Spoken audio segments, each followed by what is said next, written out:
नमस्कार दोस्तों, आप सभी का बहुत बहुत स्वागत है इंडियन डिफेंस न्यूज के डिफेंस टॉक सीरीज में, जहां पर हम रोज नए नए डिफेंस अपडेट्स के बारे में बात करते हैं। तो चलिए देर न करते हुए आज की वीडियो शुरू करते हैं।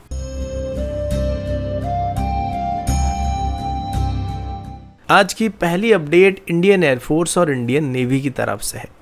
अभी इंडियन एयरफोर्स की सीनियर ऑफिशियल की तरफ से इंडियन नेवी को एक नई सजेशन को दिया जा रहा है, जिसमें उन्होंने कहा है कि नेवी को अपना future career based fighter aircraft advance medium combat aircraft यानी एमका प्रोग्राम के साथ अलाइन कर देना चाहिए। मतलब सीधे शब्दों में इंडियन एयरफोर्स चाहता है कि नेवी भी एमका के एक नेवल वेरिएंट को ऑपरेट करे, जिसे नेवल एमका कहा जा सकता है। इंडियन एयरफोर्स के ऑफिशियल्स के मुताबिक अगर दोनों फोर्सेस एक ही साथ एक ही प्लेटफॉर्म पर काम करते हैं तो research and development cost, maintenance cost और लॉजिस्टिक कॉस्ट में काफ़ी सेविंग किया जा सकता है। और ऐसा पहले भी मिग-29 के साथ देखा जा चुका है, जहां पर इंडियन एयरफोर्स मिग-29 यूपीजी का इस्तेमाल करती है, जबकि इंडियन नेवी मिग-29 की के वेरिएंट का इस्तेमाल करती है। उन्होंने ये भी कहा कि अगर एमका का नेवल वर्जन अभी से जॉइंटली डिज़ाइन किया जाता है तो कैरियर बेस्ड स्टेल्थ जेट का सर्टिफिकेशन टाइमलाइन आधा किया जा सकता है, यानी कि इसको जल्दी डेवलप किया जा सकता है। और स्पेयर पार्ट सप्लाई भी कॉमन रहने वाले हैं और ऑपरेशन और ट्रेनिंग को भी सिंप्लीफाई किया जा सकता है। अभी के लिए navy twin engine deck based fighter को अपनी नेक्स्ट कैरियर बेस्ड एयरक्राफ्ट के तौर पर सिलेक्ट करना चाहती है, जिसके डेवलपमेंट के लिए अभी 13 से 14 हज़ार करोड़ की एडिशनल फंडिंग की जरूरत पड़ने वाली है और एमका के लिए भी 15,000 करोड़ की फंडिंग की जरूरत पड़ने वाली है। लेकिन एमका प्रोग्राम को पहले से अप्रूवल दिया जा चुका है और अगर नेवी इसमें भी ज्वाइन कर जाता है तो twin engine deck based fighter के लिए जो एडिशनल फंडिंग चाहिए था उसकी जरूरत नहीं पड़ने वाली है। इंडियन एयरफोर्स के ऑफिशियल्स का मानना है कि अगर एमका का नेवल वेरिएंट भी अभी से ही डिजाइन फेज में इंक्लूड कर दिया जाता है तो रफाल एम जैसे कन्वर्जन कॉम्प्रोमाइज से बचा जा सकता है। रफाल एम को ओरिजिनली फ्रांस की एयरक्राफ्ट कैरियर से ऑपरेट करने के लिए डिजाइन किया गया था, लेकिन उसमें फोल्डिंग विंग जैसे नेवल फीचर मौजूद नहीं थे, जिस वजह से इसको लेकर काफी परेशानी का सामना करना पड़ता है। लेकिन अगर अभी से ही नेवी की तरफ से एमका प्रोग्राम को ज्वाइन किया जाता है तो शुरू से ही नेवल एमका को नेवी की रिक्वायरमेंट के हिसाब से डिजाइन किया जा सकता है, यानी कि अभी से इसको फोल्डिंग विंग डिजाइन के साथ बनाया जा सकता है। इंडियन एयरफोर्स के सीनियर ऑफिशियल्स ने यह भी कहा कि अगर एमका की नेवल वेरिएंट को बाद में बनाना पड़ा, यानी कि अगर नेवी बाद में एमका की नेवल वेरिएंट को अपने सर्विस में शामिल करना चाहता है तो इसकी इंटरनल वेपन बे और stealth shopping career based structure के साथ शायद कॉम्पेटेबल नहीं होने वाला और उसको एयरक्राफ्ट कैरियर से ऑपरेट करने के लिए कॉम्पेटेबल बनाने के लिए इसमें काफी सारे मॉडिफिकेशन करने की जरूरत पड़ने वाली, जिसमें इसकी मेन एरो स्ट्रक्चर को चेंज करना पड़ सकता है, जिससे एयरक्राफ्ट का वेट 20% के आसपास इंक्रीज हो सकता है, जिसका इसकी परफॉर्मेंस के ऊपर और सुपर क्रूज कैपेबिलिटी के ऊपर डायरेक्ट असर पड़ सकता है। इसीलिए अगर अभी से ही एमका की नेवल वेरिएंट और एयरफोर्स वेरिएंट दोनों वेरिएंट को एक साथ डिजाइन किया जाता है तो jack of all trade problem से बचा जा सकता है। बदले में अभी नेवी की तरफ से twin engine deck based fighter के साथ ही जाने का प्रपोजल दिया जा रहा है, जो कि ऑलमोस्ट एमका के साथ सभी तरह के विनिक्स को शेयर करने वाला है, लेकिन ये एक नॉन स्टेल्थ वेरिएंट होने वाला है। अब इसमें भी नेवी की तरफ से इनिशियली इंडियन एयरफोर्स को ज्वाइन करने का प्रपोजल दिया गया था, लेकिन तब इंडियन एयरफोर्स की तरफ से twin engine deck based fighter की एयरफोर्स वेरिएंट, जिसको ओमनी रोल कॉम्बैट एयरक्राफ्ट कहा जा रहा था, उसके बदले तेजस MK2 के साथ जाने का फैसला किया गया था, जिस वजह से तेजस MK2 के लिए भी 14,000 करोड़ की एडिशनल फंडिंग की जरूरत पड़ रही थी और अभी बाद में twin engine deck based fighter के लिए भी 14,000 करोड़ की डेवलपमेंट फंडिंग की जरूरत पड़ने वाली है। अगर तब इनमें से भी किसी एक को सिलेक्ट कर लिया गया होता, जिसमें इंडियन एयरफोर्स और इंडियन नेवी किसी एक ही एयरक्राफ्ट को सिलेक्ट कर लेते, तो तब भी काफ़ी सारा टाइम और पैसा बचाया जा सकता था। तो कहीं ना कहीं हमारे फ्यूचर प्लानिंग में और कोऑर्डिनेशन में काफ़ी सारे लूपहोल यहाँ पे दिखाई पड़ रहे हैं, जिस वजह से हमारे एरोस्पेस प्रोग्राम डिले हो रहे हैं और हमें काफ़ी एक्स्ट्रा पैसा भी इन्वेस्ट करना पड़ रहा है।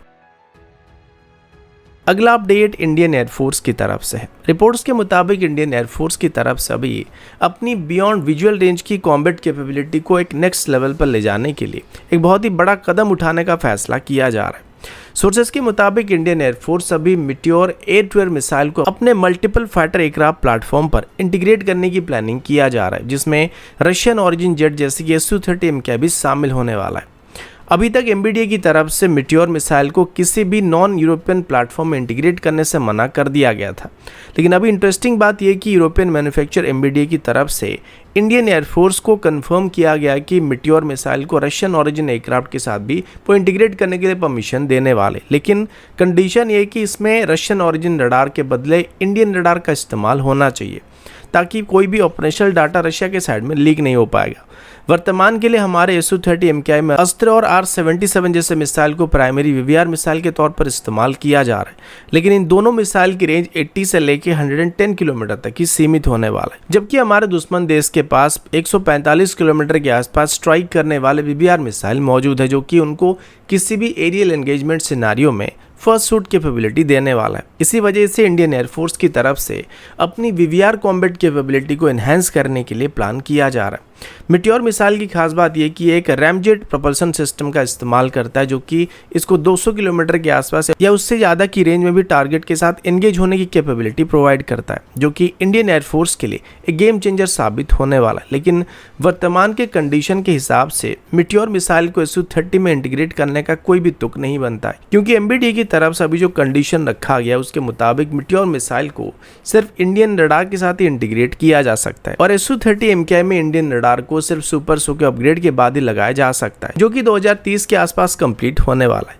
और तब तक भारत के पास अस्त्र मार्क 2 और अस्त्र मार्क 3 जैसे मिसाइल मौजूद होने वाले, जो कि 160 किलोमीटर से लेकर 350 किलोमीटर तक की रेंज में टारगेट को हिट करने में सक्षम होने वाले, जो कि एक तरीके से मीटियोर मिसाइल से भी बेहतर रेंज और परफॉर्मेंस को डिलीवर करने वाले हैं, और ये मीटियोर मिसाइल के मुकाबले सस्ते भी पड़ने वाले हैं। तो इस वजह से सुपर सुखोई में मीटियोर मिसाइल को इंटीग्रेट करने से भारत को खास फायदा नहीं होने वाला है। अगर वर्तमान के हालात में इंडियन एयरक्राफ्ट में मीटियोर मिसाइल को इंटीग्रेट करना संभव होता है तो ये भारत के लिए फायदेमंद हो सकता है, लेकिन अगर 2030 के बाद इनको किसी भी इंडियन एयरक्राफ्ट में इंटीग्रेट करने का ऑप्शन दिया जाता है तो इससे कोई रियल बेनिफिट हमको देखने को नहीं मिलने वाला है।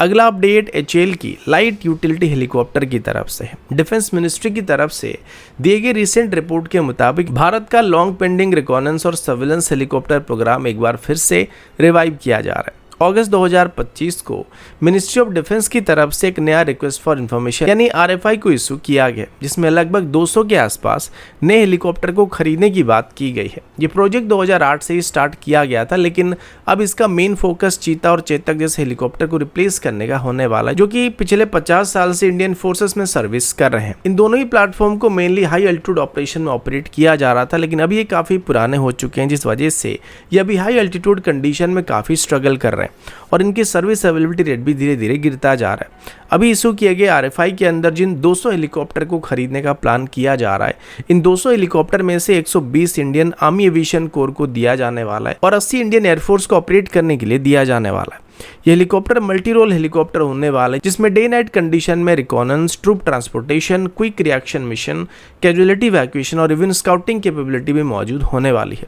अभी इस टेंडर में सबसे स्ट्रॉन्ग कंटेंडर की बात करें तो वह HAL की लाइट यूटिलिटी हेलीकॉप्टर होने वाला है, क्योंकि इस प्रोजेक्ट में गवर्नमेंट की तरफ से मेक इन इंडिया सिस्टम पर सबसे ज़्यादा फोकस किया जाने वाला है। लाइट यूटिलिटी हेलीकॉप्टर की बात करें तो ये एक 3 टन क्लास का सिंगल इंजन हेलीकॉप्टर है, जो कि स्पेशली हाई एल्टीट्यूड एरिया में ऑपरेट करने के लिए डिज़ाइन किया गया है। इसका सर्विस सीलिंग लगभग 6500 मीटर तक है और ये 1000 kg तक की पेलोड को आराम से कैरी कर सकता है, जो कि लद्दाख और सियाचिन जैसे एरिया में ऑपरेट करने के लिए इसको आइडियल हेलीकॉप्टर बनाने वाला है। इसके अलावा इस टेंडर में फॉरेन कंटेंडर के तौर पर एयरबस की H125, बेल 407 GXI और लियोनार्डो की AW119 KX हेलीकॉप्टर भी पार्टिसिपेट करने की उम्मीद किया जा रहा है। लेकिन अगर इनको भी इस टेंडर में पार्टिसिपेट करना है, इनको भी किसी भारत की प्राइवेट सेक्टर कंपनी के साथ टाई अप करके अपनी हेलीकॉप्टर को भारत में मैन्युफैक्चर करने की जरूरत पड़ने वाली, जो कि मेक इन इंडिया विजन को सपोर्ट करने वाला है।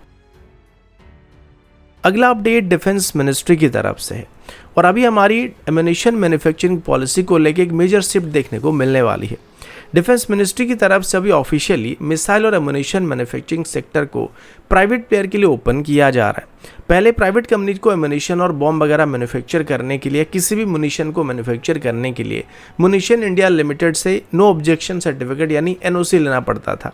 ये एक मेजर बॉटलनेक प्रोसेस था, जिससे प्राइवेट एम्यूनिशन मैन्युफैक्चरिंग में काफ़ी डिले होने के साथ साथ कई तरह के रेस्ट्रिक्शन भी ऐड हो जाते थे। लेकिन अभी गवर्नमेंट की तरफ से DPM यानी डिफेंस प्रोक्योरमेंट मैनुअल में अमेंडमेंट करके इस NOC वाले रिक्वायरमेंट को हटा दिया गया है। मतलब प्राइवेट फर्म अभी डायरेक्टली अपने मैन्युफैक्चरिंग यूनिट को सेटअप कर सकते हैं, जिसके लिए उन्हें म्यूनिशन इंडिया लिमिटेड से कोई भी परमिशन लेने की जरूरत नहीं पड़ने वाली है। और अभी हमारे private sector company different type की आर्टिलरी सेल जैसे कि 105 mm, 130 mm और 155 mm स्टैंडर्ड की एम्यूनिशन को मैन्युफैक्चर कर सकते हैं। साथ ही पिनाका रॉकेट और 1000 पाउंड के बॉम्ब्स और मोटार सेल को या हैंड ग्रेनेड्स को मैन्युफैक्चर कर सकते हैं। ये सारी चीजें हमारी आर्टिलरी रेजिमेंट और इन्फेंट्री यूनिट के लिए काफी जरूरी होते हैं और किसी भी लंबे समय तक चलने वाली कॉन्फ्लिक्ट में इनका सप्लाई चेन मेंटेन रहना काफी जरूरी होता है। वर्तमान के हालात में हमारी पब्लिक सेक्टर यूनिट किसी भी लॉन्ग टर्म कॉन्फ्लिक्ट में आर्मी की 50% के आसपास एम्यूनिशन डिमांड को भी मीट नहीं कर सकती और इसी वजह से अभी प्राइवेट सेक्टर कंपनी को भी इसमें इन्वॉल्व करने का फैसला किया जा रहा है। तो दोस्तों